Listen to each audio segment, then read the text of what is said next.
Hi everyone, welcome to Tabletop Troubadour's first video.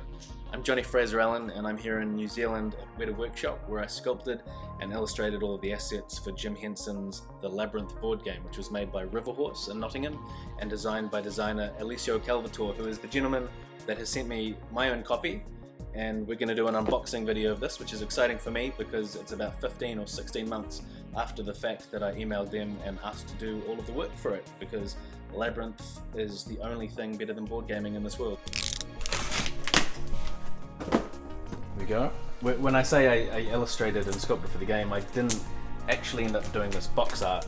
Henson's put this together, hitting that nostalgia factor pretty high. It's very flattering that Riverhorse chose to display the miniatures at the front of the box. Yeah. Wow, cool. Wow, there's like a velvet inlay. I've got a lot of board games at home and I don't have anything like this. So originally all of these guys were sculpted in 3-ups, which I've got my 3-ups on the shelf up there. You can see the scale of what I sculpted these guys to how they came out. Here's a very early pass at an early 3D print, which I couldn't help but paint up of Hoggle.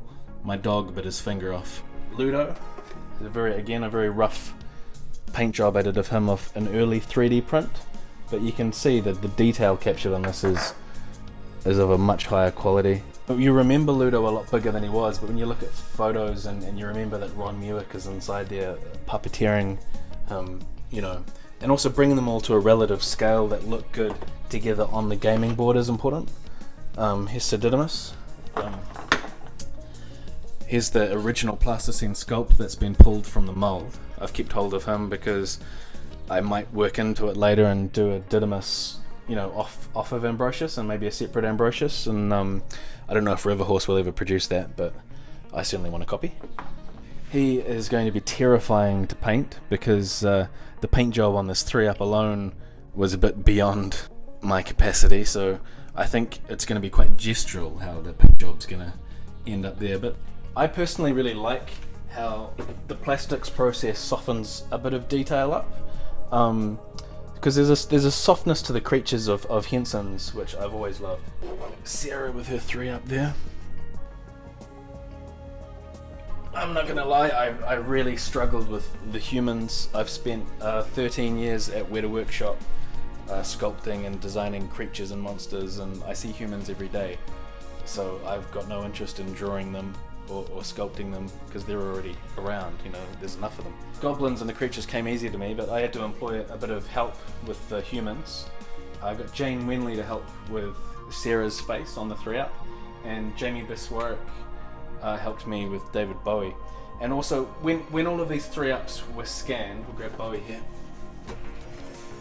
an artist by the name of Luigi that Riverhorse had, who's an amazing 3D modeler who did all of the Terminator Genesis stuff for Riverhorse. He helped me clean these up, and I art directed the digital cleanup job on these guys, and he was a real treat to work for as well. The Bowie sculpture got a lot of grief on the web, but I did my best, and I think when you're focusing on the 3-up maybe, but I think it's come out pretty good as a 3-up. There's some cool texture on the back, and poses wise I wanted to keep these guys relatively simple. I wanted it to feel kind of like chess pieces, and I'm also like a real big fan of just a neutral stance in sculpture anyway, but especially in miniatures, because if you've got a character going across the board that's always in a running pose, and the quiet moments of gameplay, it always feels ridiculous to me. So I always like the idea of just the neutral sculpture. So anyway, there's our miniatures. I really couldn't be happier with how they've come out. Okay, here's the card art. So there's a character illustration there I've done of Sir Didymus. I always start with a rough undersketch, and then I'll take that onto a light table and do the more detailed line work, and I paint into that in Photoshop, and I use some watercolor textures I scan in later.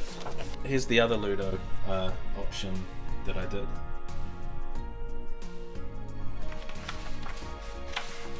So this one here, that's Hoggle based on the miniature, and I wasn't happy with it. I went out and did Hoggle based on the film, and you know, it's a bit more accurate to proportions, and I could capture an interesting kind of moment. Got the character card, so there's Hoggle. Should you need us? And then there's Sididmus. My lady. Ludo. And Sarah. I love how Sarah has the most willpower and Hoggle has the least. I'm a coward. Oh look, they're advertising the goblins already. That's cool. There's my little troop of goblins up there. So that's an expansion coming your way. Rulebook, just like Sarah's book, Through Dangers Untold. Nice high-res photos. It was amazing working with Labyrinth, with the Henson's company and Riverhorse, because they basically let me do so much of what I want. In terms of art direction, they just let me loose, and I very rarely, if at all, had to make any changes. And so when they said do a clock, I just chose my favourite clock from the film, which is right behind Jareth in the throne room, and the little Hoggle gnome spins around. And so this is going to be your tracking board of the game, which there's 13 rounds because there's 13 hours to solve the labyrinth.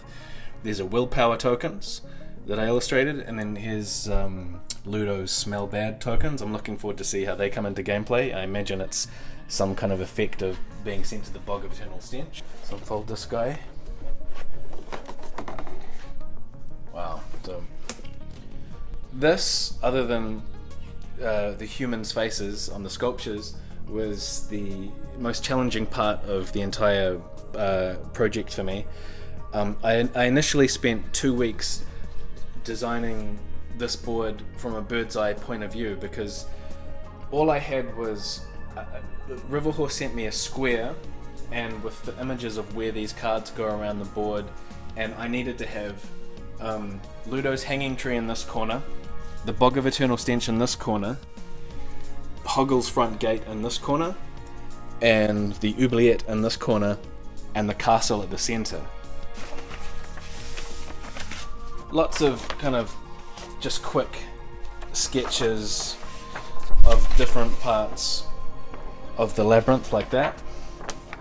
And then I put those together on a piece of paper where you see where the gaps are. That's the final piece of pencil art that I did for the labyrinth.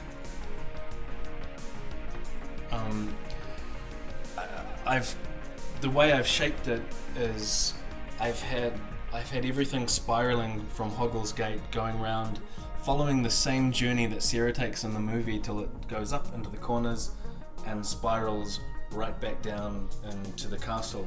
So it actually ended up that the layout that was not imposed, but the layout that I had to follow from Riverhorse's gameplay turned out to really complement the illustration. As you can see, Sarah starts here, goes through this part of the labyrinth, and then she ends up going through the hedge maze. She meets Alf and Ralph. She drops through the shaft of hands into the oubliette, and then she pops back out here where she meets the wise man, and then follow to where they meet Ludo.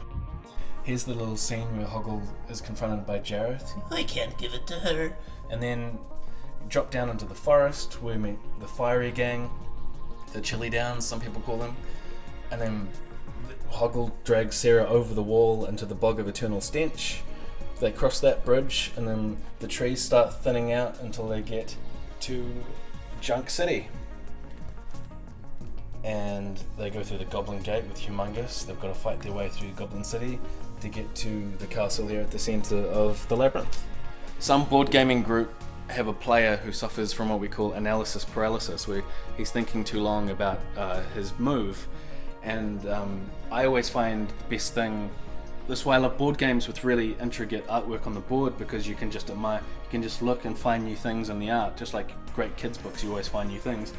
And so I've hidden David Bowie's face 9 times into the board.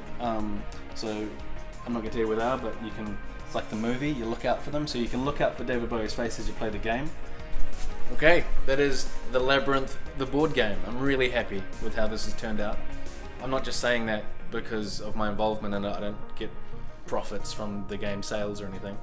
I'm saying it because ultimately it was a risk for me to take the job on, in the sense that sometimes you just don't want to get that close to something you love and work on it. You just want to sit down and enjoy it. Fortunately for me, Jim Henson Company, and more particularly the Riverhorse Company, were so amazing to work for, and they were so supportive and supportive in a way too, where like they just let me do my own thing on this, and were always happy with the outcome, and you know, gave me extra time when I needed it, and easy to communicate with.